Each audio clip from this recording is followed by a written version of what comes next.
Welcome to A Safe Place with Ellen. Today I kind of thought we might change it up and just talk about games that batterers play.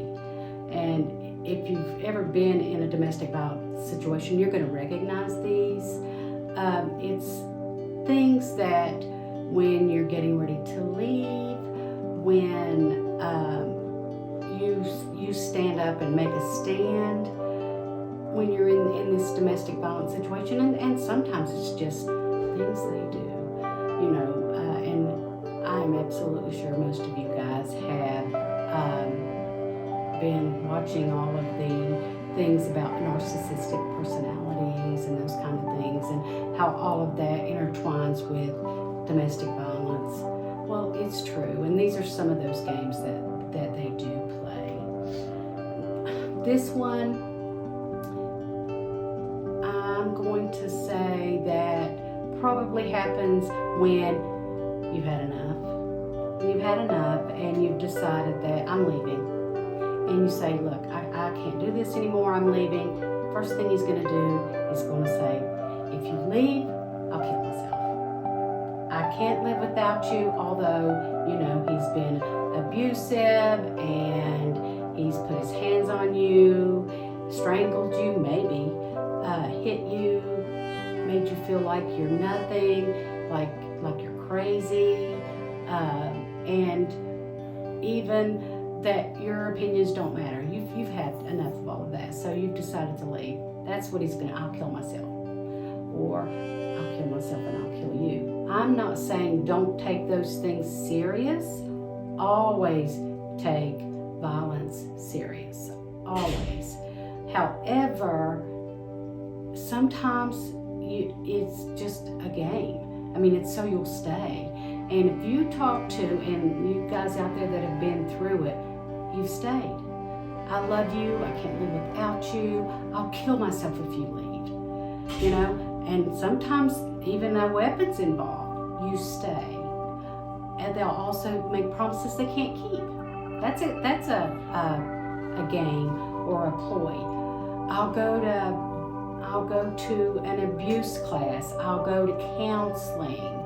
I'll get help for this. I will do whatever it takes because I love you so much. And so, we love this person. And that's something I kind of want people to understand. Listen, I've been with this man for 15 years. I love him. And that's how victims feel. They're not there for their health. They actually love. And I understand that. You love them. And so as a family member, as a friend, we talked about trusting and believing, and that's true. And never shame someone for loving someone and going back, because they're going to go back. That's just how it is. And he knows you love him, ladies. He knows you love him. And he's going to use this ploy. I'll kill myself. Or make those promises. It's called love bombing. I love you. It'll never happen again. Which is making promises that, I'm not going to sit here and say, I don't know whether they intend to keep the promises or not. I mean, I can't say that. I can say that most of the time they don't. At the time they make them, I don't know whether he or she intends on keeping it. That's why we stay. It's because we think and feel that they're going to keep them. So I think that's part of that when we're talking about support. You guys out there that we want to support, it's believing and trusting and being there. If our loved one has left and goes back, don't stop your support. Don't stop believing. Stay there.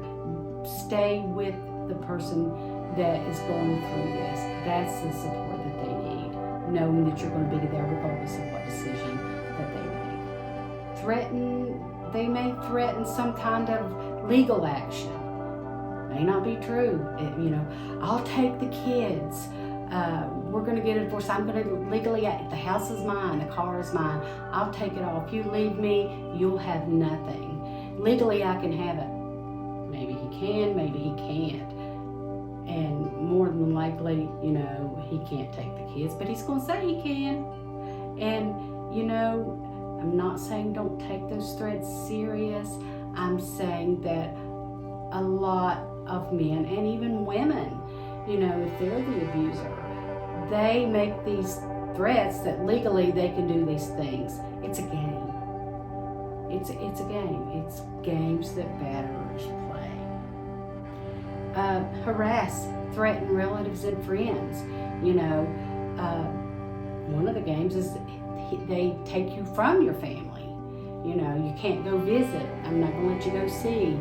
And honestly, and even they play this game with having sex. You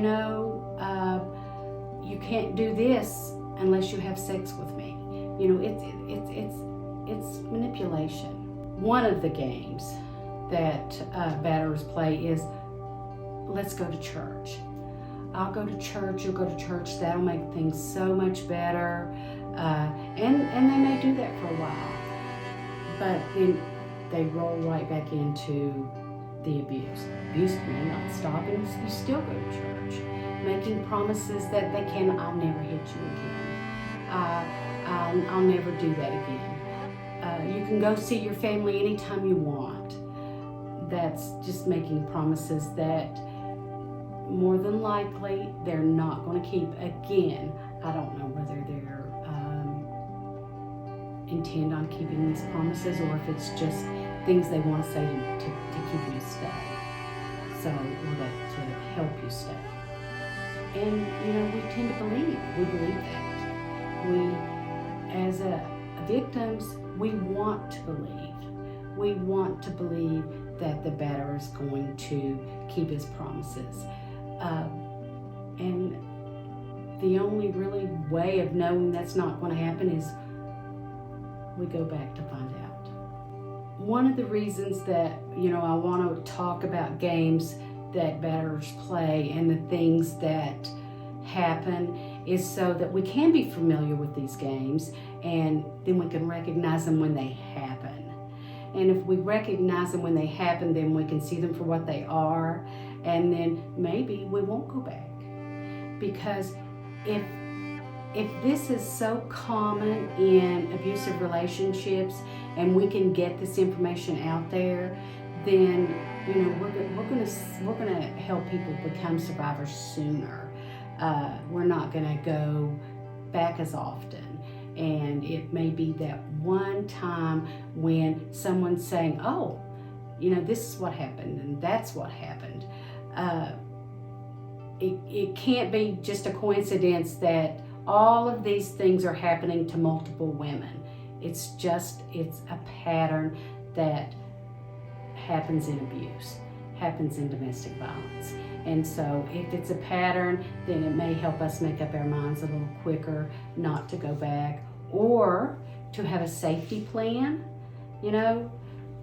When you start seeing these games that they're playing, then that might be a time to call a domestic violence shelter, call domestic outreach programs, and get more information so you could start maybe your plan to leave, if that's something that you want to do, a little sooner.